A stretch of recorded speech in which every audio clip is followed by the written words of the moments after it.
Welcome to the Partial Historians. We explore all the details of ancient Rome. Everything from the political scandals, the love affairs, the battles waged, and when citizens turn against each other. I'm Dr. Rad. And I'm Dr. G. We consider Rome as the Romans saw it, by reading different authors from the ancient past and comparing their stories. Join us as we trace the journey of Rome from the founding of the city.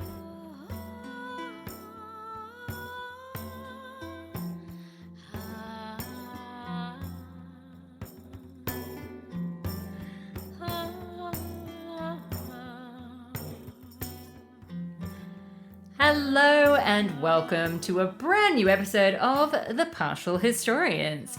I am one of your hosts, Dr. Rad.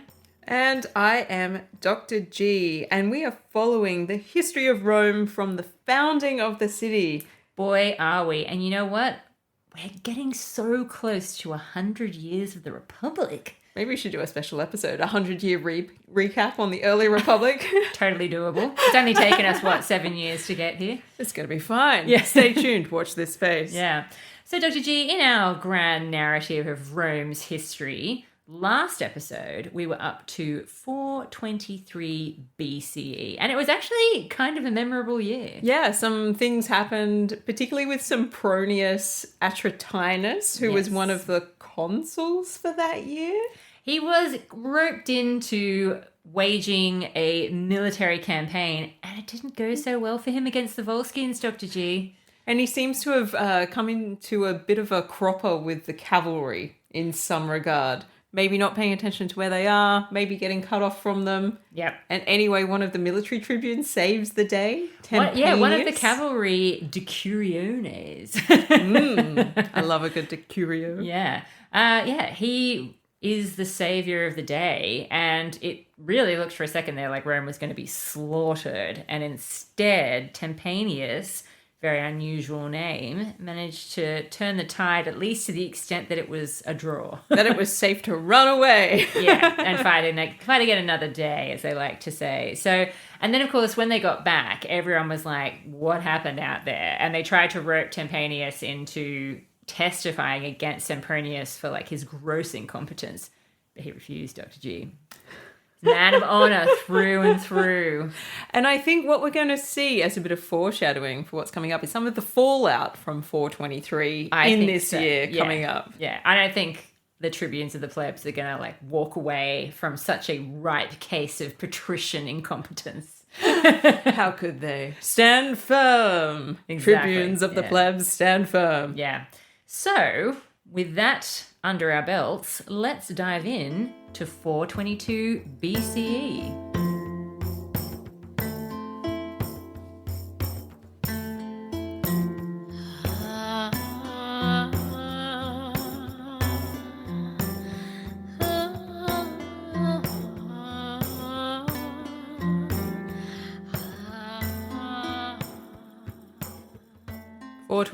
BCE, what a time to be alive for a Roman. Is it though? Do you have any source material? How dare you? I mean, it's been thin on the ground for a while. Let's just say that the Fasti Capitolini has a little bit of information. Okay. I have a little excerpt from Valerius Maximus, which might be exactly the same excerpt as I had for the previous year. I was going to say. Diodorus Siculus is missing, and Dionysius of Halicarnassus, who can say? Who can say? Siculus is missing now. Oh, yeah. Yeah. You know what? I'm starting to think that these sources aren't missing. You're just careless. I've decided to no longer prep for episodes. I'm just rocking up. All right. Well, with that in mind, shall we perhaps just start with the magistrates, and then I will give you what Livy has to offer. Yeah, I'm super excited. So what I've tried to do to compensate for my absolute lack of source material is, first of all, consult Broughton, who has the list of who's in what position across the year that we even have any idea about. Raunchy. Me and Broughton. I mean, it might be 1950, but I'm happy. And from that point onwards, I might just interject every now and then with a little bit of tidbit about names. I love it. That might be all I've got. No, look, you know, my Latin is subpar.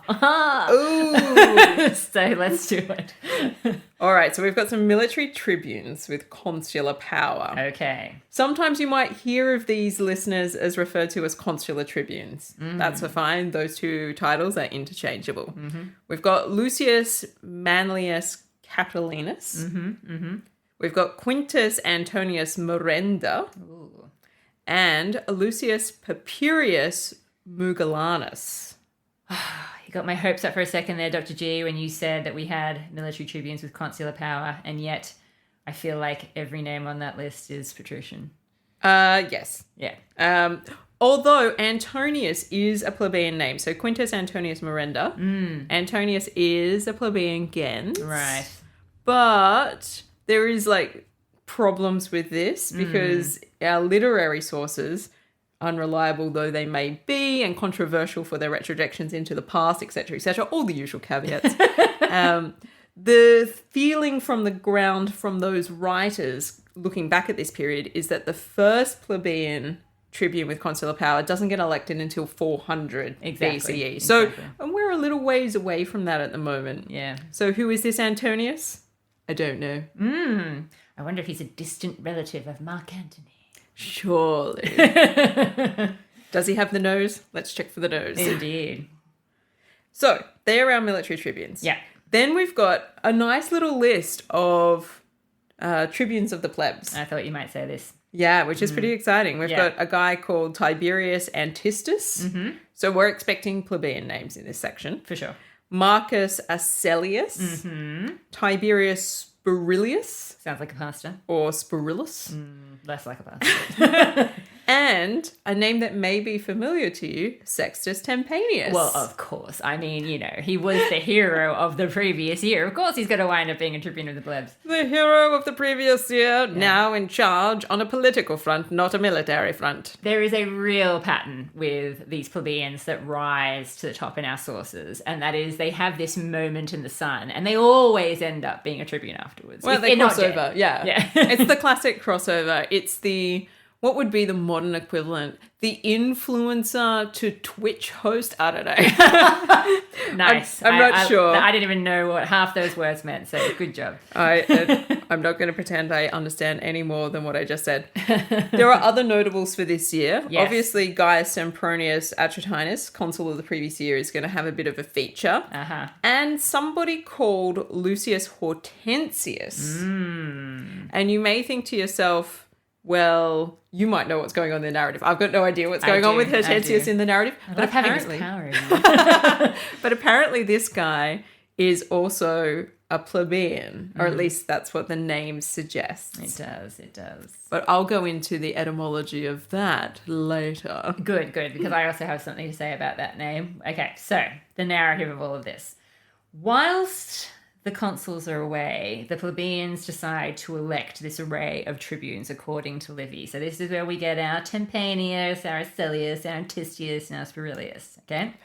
Now, all of these men, not just Tempanius, had allegedly been chosen to lead the cavalry when they had been forced to dismount from their horses and therefore, quite frankly, become infantry against the Volscians. So all of these tribunes of the plebs are former cavalry leaders. Yes. Okay. Yeah, the horsemen. Oh boy. In fact, the Four Horsemen. I was going to say the Four Horsemen. Is there an apocalypse coming to Rome? It was almost an apocalypse, let's be honest. So I have actually looked into this a little bit, and the commentary that I'm consulting, Ogilvy, says that this is such a weird detail for Livy to have included. It must be true. So strange. Yeah. I think he's referring to the whole idea of obviously them, you know, dismounting and being chosen to lead in some capacity. And that would make sense because Tempanius couldn't possibly, I don't think, have been the only person who was in charge of the cavalry that particular day. He's the only one who turns up in the story. Until this moment, Dr. G. And he was clearly surrounded by people. Anyway, the Senate sensed, because they so got their finger on the pulse of the people, that there's a negativity in Rome after the whole Sempronius affair. The vibes are off. The vibes are off. And so they're like, you know what? Let's just not have consuls. It'll make them feel better. I mean, we'll just put patricians in power, but not consular power. That would be an insult too great. Salt, wound, bad idea. So they decide instead on military tribunes with consular powers, and it's thus that we get the names that you mentioned earlier, some of which are very familiar, like Capitolinus. Capitolinus is a pretty familiar name. We've come across those a few times. This is the first time I think we've come across an Antonius Merenda. Agreed. That is a weird name. But Lucius Papirius Mugellanus, he was consul in 427. Totally. Yeah. And seems to have been related to a guy who was consul in 443, another Papirius. Yeah, we've heard the name Papirius. We've definitely heard Mugellanus before. Yeah. So there is also a generational legacy here where it's like there is a flow through of patricians from certain families coming into power, apparently, according to our sources. Yeah, and therefore this makes it an entirely meaningless gesture on behalf of the Senate. We put all our friends into power to keep you happy. Are you happy? We'll just label it differently. Anyway, so at the start of the year, one of the tribunes of the plebs who was not mentioned as being part of the Four Horsemen gang, Lucius Hortensius, decides he's going to go after Gaius Sempronius, the idiot of the previous year who'd been such a terrible commander. Take the floor, Dr. G. So Lucius Hortensius is also a tribune of the plebs. He is, but he's not from the original gang. Okay, so he's not one of these Four Horsemen. He is not. And this may explain why he's doing the prosecution, because he represents a slightly different political faction, maybe. Oh, he definitely does. Like, there's a whole narrative around this, but I thought you might want to say something about his name. I do. Yeah. So the temptation is always to be like Hortensius. It must come from hortus, garden. A beautiful Latin word. Didn't even occur to me because my Latin is so poor. But that is apparently not where this name comes from. Okay. It is thought to come from an ancient Roman town called Hortense or Hortenses. Okay, that is somewhere in central Italy, but sadly, location unconfirmed. Typical. Well, I have a little bit more to add to that, which is that although the name Hortensius probably sounds very familiar to you and I, because this family becomes quite well known in the later Republic. This family will make a reappearance. This particular Hortensius seems to be the earliest mention of a Hortensius that we get in our sources, but scholarship generally discounts this guy as being real. I was going to say, I hate to say it. I know how you feel when I say that these people aren't real. It starts to make reality, bend. But yeah, there is no other Hortensius mentioned in the sources for hundreds of years. Yeah. So scholars tend to err on the side of caution here and be like, this guy might not be real. Well, I mean, especially because we know what the Romans are like with their names. Well, yeah. So the Romans have this idea, much like in the way that they assume people's characters based on their appearance, they also assume character based on family. Yes. So there's this idea that there's hereditary elements of personality that come through. So the acts of this guy might be just a retrojection of the sorts of things that Hortensii are thought to do later on. Yes, well, the interesting thing is there will eventually be a connection between the Sempronii and the Hortensii in the later Republic. So it's possible that the reason this particular name has been selected is because there's this interesting thing happening with You're telling me this is all just foreshadowing. Foreshadowing. Of like 4 centuries. Okay, so what basically ends up happening in Livy's account is that the Four Horsemen of the Apocalypse, I can't stop it, beg Hortensius not to persecute Sempronius. He's our man. We love him. Yeah, he's just doing his best. It was a really tough thing. You weren't there on the battlefield. You didn't see how this was going down. How dare you step in? No, he's not incompetent. He tried his best. It was difficult circumstances, and we know he didn't prepare before the battle, but it's not his fault. It's not his fault. That's exactly what they say. Literally, word for word. They're like, it's just bad luck. anybody could have bad luck on a battlefield. It's a battlefield, man. You weren't there. You didn't see. The plan is only as good as the first moment of combat. Yeah. Shh, we didn't have a plan. We were fighting at midnight. I mean, sure, by then it had all gone to hell, but come on. You can't even see what you're doing under those conditions. It's black as night. The enemy just appeared out of nowhere, man. Yeah. Anyway, Hortensius refuses to give way. He's like, nah, man, I don't believe any of it. I think you're just worried about the appearance of all of this. You're just thinking about the optics. Oh, well, these guys are definitely thinking about the optics. This is where Valerius Maximus ends up going. Okay, tell me about the optics. The optics are that these 4 other tribunes of the plebs, not Hortensius, get together and they're like, oh no, if you're going to persecute and prosecute Sempronius, we are going to turn up every day at the rostra in mourning. Wearing mourning garb as a intense performative display of loyalty for the man who was and shall always be our commander. Exactly. I mean, the loyalty is bizarre because I swear there's like... It did sound like they really lost that battle and it was just a nightmare. There is no mention of any personal connection between these men before this particular battle. Look, just because we don't know about it doesn't mean it wasn't there. This is true, but also, wouldn't you mention it if it was? Anyway, Sempronius is clearly counting on the other tribunes using their veto to stop anything bad from happening to him. However, Hortensius calls him out.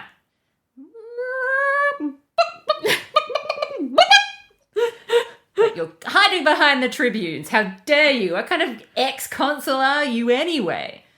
Hortensius also turns to the Four Horsemen and says, so what are you going to do? What are you going to do if I continue after Sempronius, huh? You just going to undermine the whole idea of the tribunate? How's that going to work out for you? And all the other Roman people, if you guys undermine this position that we all hold as tribune of the plebs, seems like you're going to be stripping the people of their rights. Am I right? I don't know if this feels logical to me, but please continue.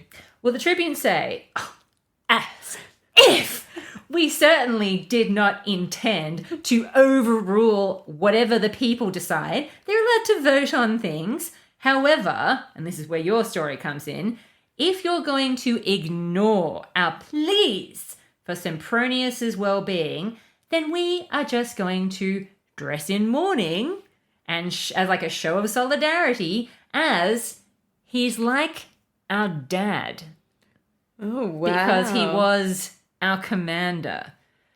Ooh. Oh no. Mixing up filial piety with the command structure of the military forces. This is getting messy. I know. It's really sickening. Now, Hortensius is convinced by this. Yeah, he's like, okay, put the mourning away.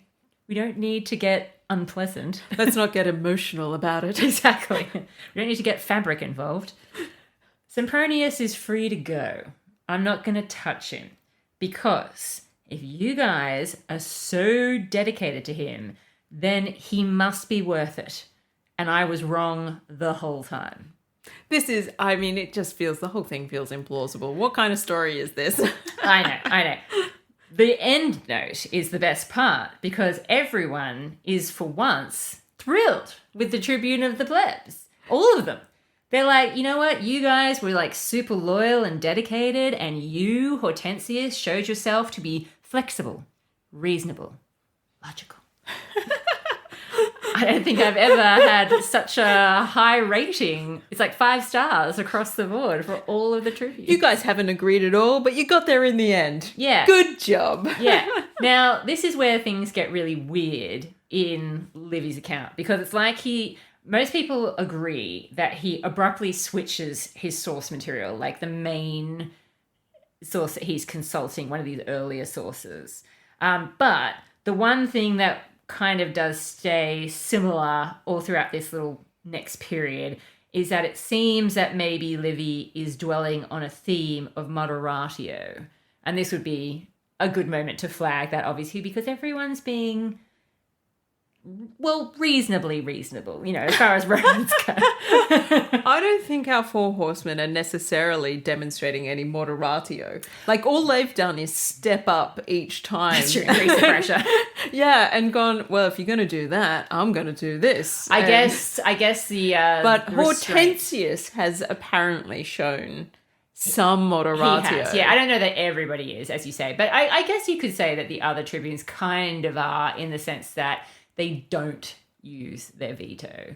They're like, we'll make this a personal show of solidarity, a private public protest, if you will. Yes. Anyway, now this is where it becomes like an abrupt shift, because all of a sudden, out of nowhere, we've got this mention of the Aequians coming in to claim some sort of victory over the Volscians. It seems really weird.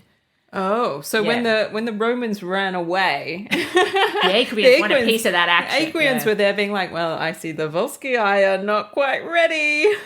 Well, I don't even know if it's like in a fresh combat or if it's actually what just happened I that was they're going to trying say, to claim wasn't victory there for. some kind of... I didn't know the Aequians were involved, but it seems like maybe they inserted themselves when the opportunity arose. I think they did. But also, I think Livy's also just like really quickly changed horses, and it doesn't have the nice flow that I've come to expect from Livy's narrative. Maybe, yeah. It sounds like Livy might be struggling. Indeed. And that's where he ends the year, which is why it's even stranger.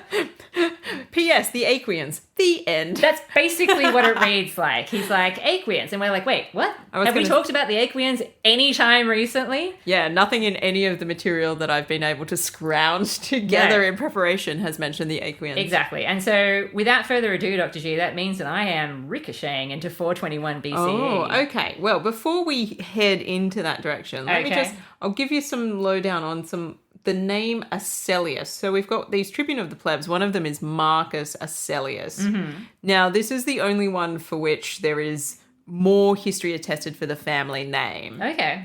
So, but not until the 2nd century CE. Once again, we've got these later names. Yeah. And I think this is really interesting because this is a family that crops up into prominence well after the source material that even we're consulting. Right. So this family is hanging around, but it seems that there are long threads that go back quite a long way for that particular gens. Okay. And that's it. That's my other little tidbit of detail. Love it. And I'm ready to move on. I would not have known that without you, and that's the whole point of this exercise. All right, so 421 BCE. We're back to consuls, I'm afraid. Oh, yeah. Yes. Look, my source material. I'm glad you asked. I didn't. I just assumed. Dionysius Siculus. Still missing. Right, yep. Dionysius of Halicarnassus. Missing. Yep. I've got a little bit of Festus. Yes, there is a little bit of Festus that is relevant here, but I'll let you take that. And I've also got a little bit of Tacitus as annals. Yes, I think I know where you're coming, but again, I'm not going to trigger my toes for that. I'm going to let you take that. But do you want to tell us the names of the consuls for this year? All right, there's some controversy. Okay. So it's Gnaeus or Numerius. That is what Livy prefers. Yeah, but nobody else prefers that really. So, but we'll come to that. Well, everyone else has disappeared, so I think they can take a flying leap. As a praenomen, Numerius is a little bit unusual. It is very unusual, I'll give you that. So, Gnaeus or Numerius, Fabius. Ah, fabulous Fabian. Vibulanus. Definitely heard this name. Yeah. The Fabii, well, one of our favourite genses at this point in time. Yeah. Attested. Well attested. Yeah. Dramatically almost dead. And then we also have Titus Quintius Capitolinus Barbatus. Definitely a name we recognise. Sounds familiar. I mean, for heaven's sakes, there's just the previous year we were talking about a Capitolinus, weren't we? Yeah, so... Yeah, the beady ones. Yeah, I particularly like the way that Livy introduces this guy to me because he says the consuls are Numerius Fabius Vibulanus and Titus Quinctius Capitolinus, the son of Capitolinus. And I was like, thanks so much for clearing that up, Livy. Super clear now who this guy is and who he's related to. Nothing quite like those details to really lock you into the narrative. I know. Now, of course, we start in this random place that we finish, where by lot, Fabius is chosen to be the commander against the Aequians. what? Wow, fair enough. Yeah, like, what is happening? But nothing is really achieved, so it's not a glorious battle, because what happens is that Fabius goes off to war with the Aequians. The Aequians, having come in, maybe claiming someone else's victory, I don't know what's going on there, they also give a very half-hearted effort against the Romans, and so the Romans just super easily manage to triumph over them. It's a completely shameful defeat from the Aequians, who have to retreat, and therefore Fabius is left with nothing to brag about. So No triumph? no triumph, Oh. but he does get an ovatio, or an ovation, because he had somewhat helped to waft away the stench of Sempronius's behavior on the battlefield. You didn't lose, and that was good. Yeah, and it wasn't, disastrous and shameful. We like Okay. that. Yeah. More of that. Mm-hmm, yeah. Avatio is like a lesser triumph. Yeah, in I a mean, way. like, to be honest, it sounds like more than I feel like he deserves. Yeah, it is but- still quite a substantial celebration, but the commander walks through the city as part of the procession rather than being in a chariot. Yes. Obviously. Walking in Roman Walking is sandals. not as prestigious. No, it's really not. So it's a bit of a win, but I think everyone feels very ambivalent about this because everyone had been expecting more from the Aequians, although we certainly didn't, because the Aequians seem to be randomly placed. So, They do. yeah, it just seems like such a non-affair. But then, Dr. G... The peace was shattered with unexpected and serious quarrels between the plebeians and the patricians. And to that I say, Livy, really? You don't need to be Cassandra to see this one coming. I was like, unexpected, surprising. I know, I'm like, surely this is the most predictable thing in the history of the world. It has been happening for a while, according even to Livy. Yeah, and of course, it could only happen over a truly hot button issue, which is the doubling of the quaestors. I wondered where this was going. I was like, is land allotment back on the agenda? No. Okay, wait, I have a source for this. Excellent. Wait. Before you go into it, are you going to tell us what quaestors are to begin with? Because I thought we might need to remind people. It's been a while since we mentioned them. I'm not sure that I am going to. I mean, it's tricky. Quaestors end up being in charge of things like, what, the treasury? Yeah, like what they end up being in charge of, much like Adars, is very little to related to what they do now. Yeah. They are mentioned actually all the way back in the regal period as being in charge of helping out with cases of parricidium, so where a family member has killed a family member. Yeah, see, I'm glad you're here because it's like of all of the things I decided to look up, looking up what the quaestors did in the early republic was not one of them. Look, typically of all the majesties of this time period, we don't really know what they do. But because they actually predate Yeah, the they have Republic, a quasi-legal function. Yeah. So- And they are mentioned in the 12 tables. They are mentioned as the quaestores paradici. No, I can't tell you. Paracidium. Paracidia. Paracidia. The quaestores paracidia. I don't know why I'm saying it in Italian. Every time an Italian dies. I just had to do it. No, I enjoyed it. So the quaestors. So yeah, we get Tacitus weirdly as a source for this. This is a guy that's writing in the early 2nd century and late 1st century CE. So he's a while away even from Livy, definitely, over a century later. Definitely. And he talks about the quaestors going back to Brutus in 509 BC. Shows what he knows. But also notes that 2 are added to take care of things at Rome in 421 BCE. So the idea is that they were supposed to accompany the military chest. So that's Tacitus's read. So that's a really interesting sort of progression for where the quaestorship is going to maybe end up. Exactly. Treasury, money. Yeah, treasury and money. Yeah. And so that's where Tacitus is. And he's like, well, he assumes that in this very early period of the Republic that they had 2 to look after the war booty, essentially. Like, like the really precious stuff that's picked up in the battlefield, the quaestors are in charge of like managing that and the security around that. Yeah. And then they decide in this moment that they need 2 more in Rome itself. Yes. I don't know who's been stealing the booty to suggest that that might be necessary. It's not actually that per se.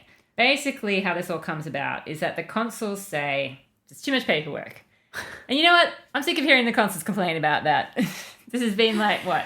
Red tape, man. Red tape. All I want to do is go out and kill people with an army. Come on. Come on. Come on. I know. Round up, round up, round up. It's like every job has a glamorous side and a not so glamorous side, guys. But anyway. Guys, I need a PA. Oh, they completely say that. They say, look, there's a lot of conflict going on. We're being drowned in admin. Between the levy, Yeah. between having to like clean my own leather, it's a nightmare, I tell you what. I know, I mean, quite frankly, look at Tempanius. Why didn't he prepare? Too busy with admin. I just couldn't get through the emails. The backlog was shocking. It was choking me. So they want 2 more quaestors because they just can't cope. There's just too many wars going on. And the Senate are like, totally, completely reasonable, of course. 4 sounds like the number that we need. Now, the tribunes, of course, get wind of this. And they say, whoa, whoa, whoa. Look, while we're adding 2 quaestors, I mean, that would make a total of 4. Why don't we say that 50% have to be plebeians? Because traditionally, quaestors have always been patricians.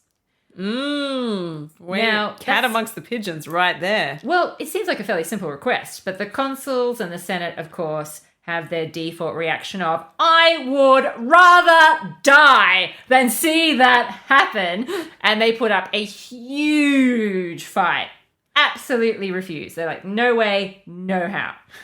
However, finally, they decide to make a compromise. They're going to apply the same rule that they used for military tribunes with consular power, which is that the people can elect whoever they want. Maybe to be patricians, maybe to be plebeians. Good luck. That compromise is rejected. Well, fair enough. I mean, we've yet to see any evidence of some real plebeians inside the military tribunate with consular power. Precisely. So they decide we're just going to have to let go of the whole idea of having more quaestors. We'd rather, neither of us are going to have any more quaestors because we can't agree where they're coming from. So they're not going to increase them? No. They're like, you know what? We'll just stick with 2. Let's just drop it. 2 is fine. Yeah. Consuls are like, I'll do my paperwork. Yeah. I hate emails. Whatever. Yeah. However, the tribune of the plebs is less keen to kind of let this all go. And they're like, you know what? All of this has reinvigorated me, refreshed me.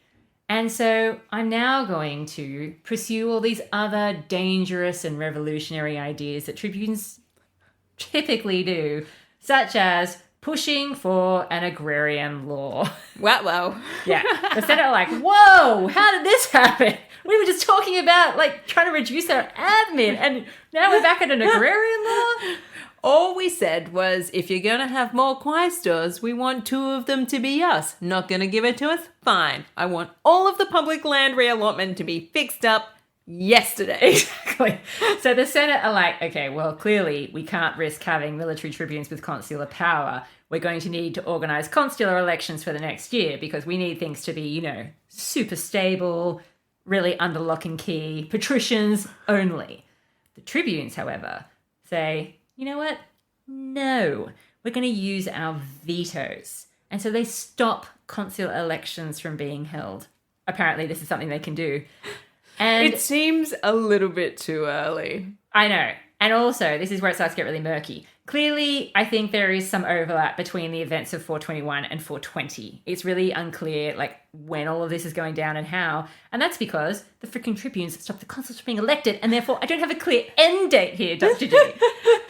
This is the year that goes forever. Yeah, and so instead of having consuls coming in, instead we have an interrex. And not just an interrex, we have lots of them.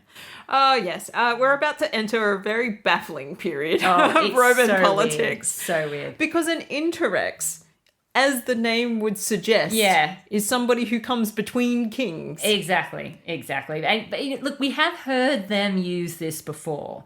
Yes. In the Republic. But yeah, the fact that it's still hanging around almost 100 years later, it's like, guys. As a stopgap solution for when things really go wrong. You got rid of the kings. You're designing the new system. Be better. At least give people new titles. Exactly. Like, Jesus Christ. Like, we've given you 100 years. Like, freshen up the place a bit. But anyway, so there's this whole series of interreges apparently taking place. And even this did not happen smoothly because the tribunes are apparently trying really hard to stop the patricians from meeting at all.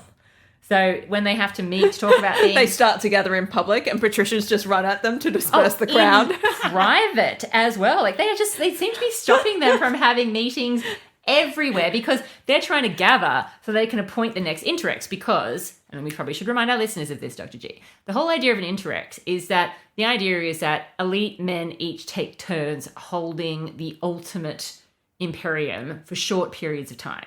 Yes, it's kind of like it's done by lot or it's done by time. It's kind of like there are different systems for measuring it. But the idea is it's rotational and everybody understands the nature of the rotation. Yeah, it's like a patrician hot potato, basically. And so they are using their veto to stop them from gathering, to stop them from appointing people, to stop them from ordering consular elections. Oh, it's exhausting. Yeah, I mean, it's very confusing. I'm just overwhelmed by the confusion of it all. I've got no narrative, so I've got nothing to base my response I'm winding it up, don't worry. So eventually we get a guy called Lucius Papirius Mugellanus who's made the interrex. Okay. Now he decides he's going to have a go at everyone. So he tells off the senators. He tells off the tribunes of the plebs. He's like, hello, you're lucky that the gods have been looking out for Rome because you guys sure as hell haven't been. You're just freaking lucky. I mean, what if they decided once again to call off the truce? Huh? What if the Aequians weren't complete losers? As they seem to be right now for the sake of this narrative. Things could go south really quickly for us, guys. We're not preeminent yet. Okay? What happens in the case of an emergency? What happens if you don't have patricians in charge? Are you mad? No army? No generals to conduct a levy? Oh my God. You all need to compromise. You all need to give in just a little bit. Just a little bit. Yeah. And so... Demonstrate some moderatio, guys. Oh yeah, no, that's exactly what happens. The Senate agree that the whole military tribunes with consular power thing can happen, and the tribunes allow for quaestors provided that they are chosen at the will of the people and can be either patrician or plebeian. Yes, that's right. We're back at square one. We're back at square one, where they could have been months ago, maybe years ago. Who knows how much time has passed while I've been dealing with this incompetence. So many dinner parties broken up and for nothing, just to get back to the beginning again. I know. Now, look, this is one of those episodes in the whole struggle of the orders that definitely some scholars have been like, really? Did this really happen? It also doesn't seem like the tribunes could actually stop the patricians from meeting.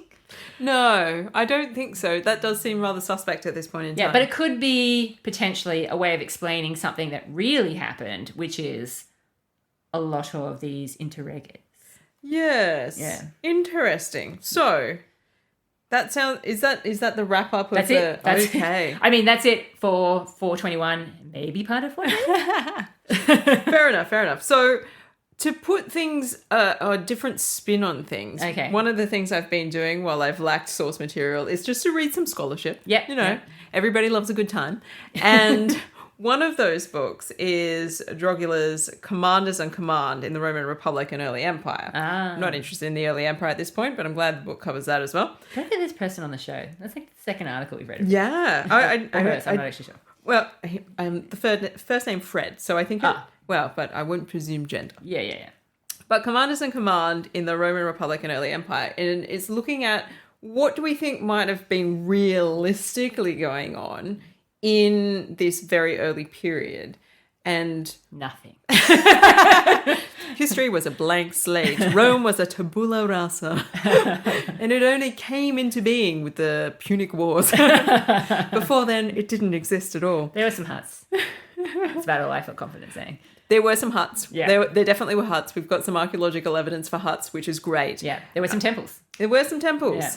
And one of the theories that Jogula is sort of exploring in this early period is that you've got prominent families and politics operating through prominent families. Sure. Which makes sense. Yeah. And so the Fabii, going back to them for a minute, and their disastrous sort of like private war That with is Fae, going back, yeah. that's going back a little ways now. Yeah. But seeing that as an example of what might actually be happening, instead of having elections, instead of having formal people coming into positions of power, what you've got is Warlords. a kind of like, it's warlords and bandits, and people are raising private armies and going around the place to defend their property. So Rome has this sort of feature about it, and we see it later on as well, where they kind of don't ever really get to the spot where they have like a proper sort of like police force or things like that. It's kind of like the onus is on the individual to look after themselves. Oh, definitely. And how you go about that is kind of up to you. And if we take that sort of idea right back into this early period, you've got your land holdings, you've got the people who are dependent on that land, who are loyal to you, you're divided up into tribes, you're a prominent family, you're a tribune because you're a leader of a tribe in some respect, or you've been drawn from a tribe. So we've talked about this idea of where does the name tribune come from, coming out of that tribal system, some kind of leader.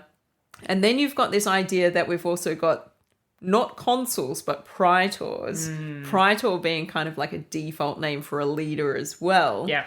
You got people who are like, well, I need to defend my property because we're about to get raided by those guys and I can see them coming over the hill. Who's with me? Yeah. And everybody's got a vested interest in the local area to get on board with that, because better to defend it together than not. And you got this swilling... Be slaughtered as individuals. Yeah. This swilling mix of people rising to prominence who are able to raise their own armies, and that driving the politics in this central meeting area of these tribes, which is these little hills that are getting more and more populous, that becomes Rome. Yeah.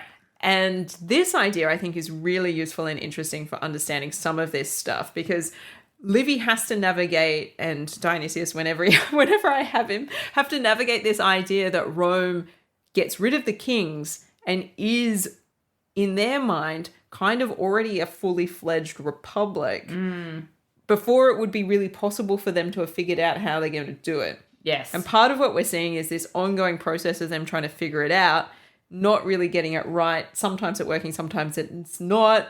Sometimes you've got to have an interreges. What does that even mean if you're dealing with a period of like war bands and warlords and roving armies? I'm down for this idea of the Rome of this period actually being a chaotic mess where I people think it might haven't be. figured out what they're doing exactly in place of the kings. I mean, you think about the period that's better documented, like when Rome collapses in the West.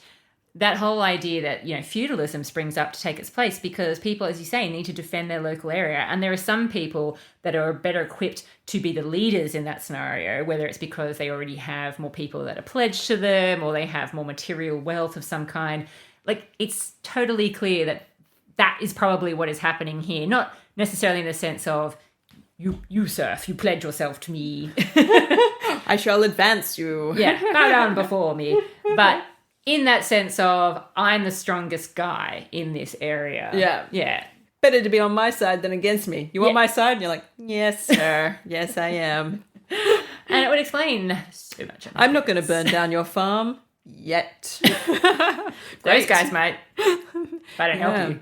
If you pay me a little bit of cash, I'll make sure that I come back if they ever return. Yeah, exactly. That's what I mean. It makes complete sense that when you get rid of a system like the kings, that this would be exactly what takes its place. Yeah, and it might also help explain why we've got these periods where, and because we're in the middle of this period now, and it's going to go on for quite some time, where we've got military tribunes with consular power, not consuls. And this is part of like this chaotic time where it's like there is clearly more than a couple of people who are holding imperium. Yes. And running around with an armed force. And this period of Rome's sort of chaotic coming together and trying to figure out who they are while also facing off against just about everybody else in the region. Yeah. We're right in the middle of the drama now. Oh, 100%. 100%. I love it. All right, well, shall we wrap up there, Dr. G? Let's. Okay, that means that it's time for the partial pick.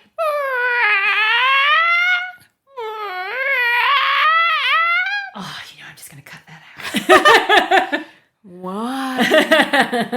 I'm still so sad. Because you're stealing Igor's gig. Have you thought about that? He's in a union.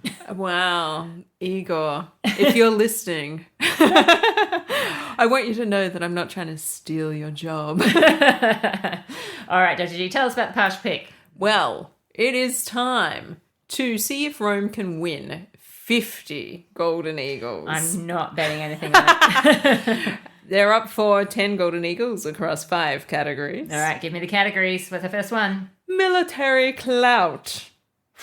Look, maybe, I guess the whole Aequian thing is something. That's a very confused narrative. Oh, and it's even then, even Livy's like, look, it's not great. How many points are you going to give an avatio? Look, it's an avatio. It's a pity avatio. Let's be real. It's a patrician pity party. Because they're trying to distract people from the fact that Sempronius really stuffed up. So I feel like I cannot give it more than a 3. All right, fair. All right, diplomacy. Well, there was some moments of acquiescence that come through when we get 4 quaestors that could be elected, 2 of whom could be plebeian, perhaps. And there's also the whole, Hortensius and the Four Horsemen of the Apocalypse thing. They do have a moment where they come together and find an accord. Yes, damn you, Livy, and your theme of moderatio. So I guess, look, I don't feel like it's much because there was a lot of fighting before that one that you mentioned. And there was a lot of fighting before the one that I mentioned. So I feel like, I don't know, maybe again another 3. Oh, I feel like a 4. Okay, fine. Give them 2 each. Right. Okay, done. Expansion. No. It feels like a really long time since we had some fresh territory. Oh, Rome, when shall you be great? Yeah. Never. That's a 0. Okay, the 4th category is virtus. Look, there's some interesting behaviour going on here, I'll give you that, but I don't think any of it qualifies as virtus. I would say that perhaps the very selfless defense of Sempronius by the 4 tribune of the plebs who served under him under a disastrous campaign, and that filial parallel that they make, that That's the commander is akin to their father. Yeah. Fascinating stuff. I feel like that's got a bit of virtus in it. Okay. I'm not going to give them a lot. Maybe like a 2. 2? I don't know. It seems like an empty gesture. Yeah, look, I feel Hortensius was fake anyway. talking you into it, aren't I? But I do think there is some element of virtus there because of that parallel with pietas. So I don't mind if it's low. I'm not wedded to a number on this one. I don't have a strong feeling one way or the other. But yeah, I think something. I think it would make a mockery of all Virtus. the Romans who threw themselves into the heat of battle Who and some of gained them their got wounds slaughtered. on the front. And these guys just said, hey, maybe we'll wear some different clothes. So I feel like a 2 is fair.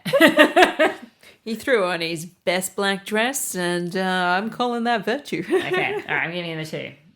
And our final category is the citizen score. Citizens remarkably absent from all this bickering going on, but I feel like it can't be pleasant for them. Look, they've had maybe they've been involved in this Aequian situation. Oh, so they would definitely have had to. That wouldn't have been great, but they did win, so and easily could have been worse. Yeah, exactly, yeah. But then also, if we've got now 4 quaestors and 2 can be drawn from the plebeian class, that seems like there's the potential for greater representation. True. Always the potential, though, isn't it? I'm emphasizing the potential. I've been reading a little bit of Rome's history, and I'm not feeling confident that we're going to see 2 quaestors who are plebeian. Maybe a 3? It's not... They're not really explicitly mentioned, which makes me think that nothing particularly out of the ordinary is happening, either good or bad. All right. I'm happy to go with that. Okay. That means, Dr. G, that we end up with a grand total of 12 golden eagles to Rome. And that's over 2 years, so that's even more pathetic than it sounds. Oh, Rome. Well, okay. I am very excited, though, for you. Because if you join me next episode, Dr. G. Oh boy, I'm very excited. There are things on the horizon. Stay tuned, listeners. Yeah. I'm just going to say one word. Vestal.